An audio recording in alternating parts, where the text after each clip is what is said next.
नमस्कार, खबर गर्मा गर्म में आप सभी का स्वागत है। मैं हूं नीलू। करते हैं खबरों की शुरुआत। तो सबसे पहले बात नोएडा की। तो नोएडा पुलिस ने गालीबाज श्रीकांत त्यागी को गिरफ्तार कर लक्सर जेल भेज दिया है। जेल जाते वक्त श्रीकांत त्यागी ने मीडिया से बातचीत में कहा कि पूरा मामला राजनीतिक है, राजनीतिक हत्या कराने की साजिश रची गई है। साथ ही श्रीकांत त्यागी ने यह भी कहा कि मुझे अपने किए पर खेद है। तो आखिरकार गालीबाज श्रीकांत त्यागी ने माफी मांग ली, लेकिन इस पूरी घटना को उसने राजनीति से प्रेरित बता दिया। मैंने खेद व्यक्त किया है, लेकिन पूरा प्रकरण राजनीतिक है और राजनीतिक हत्या कराने की साजिश के उद्देश्य से किया गया है। इसके लिए मैंने खेद व्यक्त किया है, लेकिन पूरा प्रकरण राजनीतिक है और राजनीतिक हत्या कराने की साजिश के उद्देश्य से किया गया है। और श्रीकांत त्यागी वो नाम जो पिछले कई दिनों से चर्चा में था, इनामी था, फरार था, अब पुलिस की गिरफ्त में है। श्रीकांत त्यागी का नाम ग्रैंड ओमेक्स सोसाइटी में 5 अगस्त को महिला से बदतमीजी के बाद सामने आया। इसके बाद से श्रीकांत त्यागी फरार था। 8 अगस्त यानी कि कल नोएडा अथॉरिटी ने श्रीकांत त्यागी का अवैध निर्माण बुलडोजर से ढहा दिया था। श्रीकांत त्यागी को पुलिस ने मेरठ के श्रद्धापुरी से गिरफ्तार कर लिया। बताया जा रहा है कि श्रीकांत त्यागी नोएडा से हरिद्वार फिर ऋषिकेश भागा था और वहां से मेरठ आ गया। गिरफ्तारी के बाद मंगलवार को श्रीकांत त्यागी को कोर्ट में पेश किया गया। कोर्ट ने त्यागी को 14 दिन की न्यायिक हिरासत में अब जेल भेज दिया है। कोर्ट ने त्यागी की जमानत याचिका भी खारिज कर दी है। उधर श्रीकांत त्यागी की गिरफ्तारी के बाद गौतम बुद्ध नगर के पुलिस कमिश्नर आलोक सिंह ने कई खुलासे भी किए। वहीं खुद श्रीकांत त्यागी ने अफसोस जताया। 5 अगस्त को हेकड़े दिखाकर श्रीकांत त्यागी अब माफी मांग रहा है।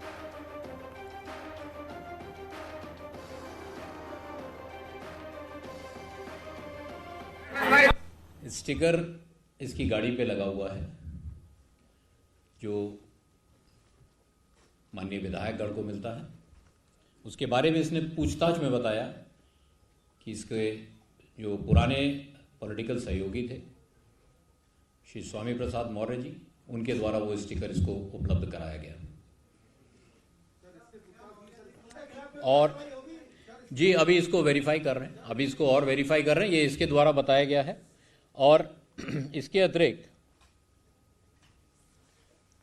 इसके ड्राइवर द्वारा नंबर प्लेट पर यूपी सरकार का जो राज्य चिन्ह है वो भी पेंट कराया गया और उसका दुरुपयोग किया। इस सारी जो इसकी ये व्यवस्था थी वो अपने आप को सार्वजनिक जीवन में एक बहुत ही महत्वपूर्ण और प्रभावशाली व्यक्ति प्रदर्शित करने की थी।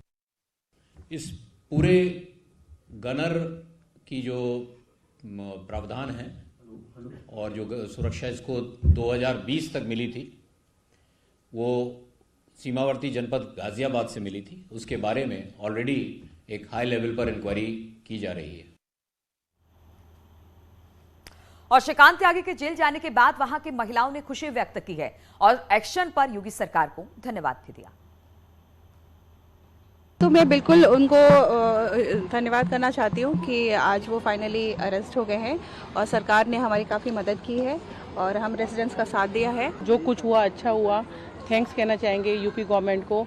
और जो हमने उनसे आगे की मांग की थी गिरफ्तारी के बाद, हम चाहते हैं कि उस पर भी एक पॉजिटिव रेस्पॉन्स आए। गिरफ्तारी के बाद भी कुछ आपकी हम मांगे थी और वो हम पहले बोल चुके हैं आलोक सिंह कमिश्नर से, लव कुमार सर, पंकज से, महेश शर्मा को। हम देख क्या था? तो यही था कि आई थिंक वो सोसाइटी में एंट्री ना हो, क्योंकि वी आर नॉट सेफ। देखिए, ये जो गवर्नमेंट ने किया है बहुत अच्छा किया है कि उनको गिरफ्तार किया है। बट ये है, अभी हमें पहले नहीं पता था कि इनके ऊपर इतनी और धाराएं हैं, इतना और क्रिमिनल चार्जेस हैं।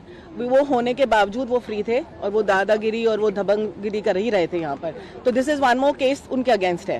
तो ऐसा ना हो कि ये भी इसमें रिलीज हो जाए, फिर उस मामले में फिर हमारी कोई भी सिक्योरिटी नहीं है सोसाइटी में, वो यहाँ के कुछ भी कर सकते हैं। अभी वहाँ यहाँ नहीं थे तब भी गुंडे यहाँ आए थे। ऐसा कोई श्रीकांत त्यागी द्वारा से और कोई नहीं पैदा हो समाज में, यही नहीं, ये ओमेक्स ग्रैंड की बात नहीं है, ये पूरे शहर की बात है, पूरे प्रदेश की, देश की बात है। किसी भी शहर में नहीं होना चाहिए, देश के, प्रदेश के में। तो आखिरकार जो गालीबाज त्यागी था वो नोएडा पुलिस के हत्थे चढ़ गया। इस वक्त नोएडा के ओमेक्स बिल्डिंग के बाहर से मेरे सहयोगी संदीप पांडे हमारे साथ बातचीत के लिए जुड़ आए हैं। संदीप, आखिरकार लोगों की जो डिमांड थी उसके बाद संदीप त्यागी को पकड़ लिया गया है। अब तो लोग खुश होंगे, लेकिन साथ ही साथ उनकी एक चिंता भी है, कहीं ऐसा ना हो कि जैसे पिछले कई सारे मामले उस पर चल रहे थे, एक और मामला और उसके बाद संदीप छूट जाए।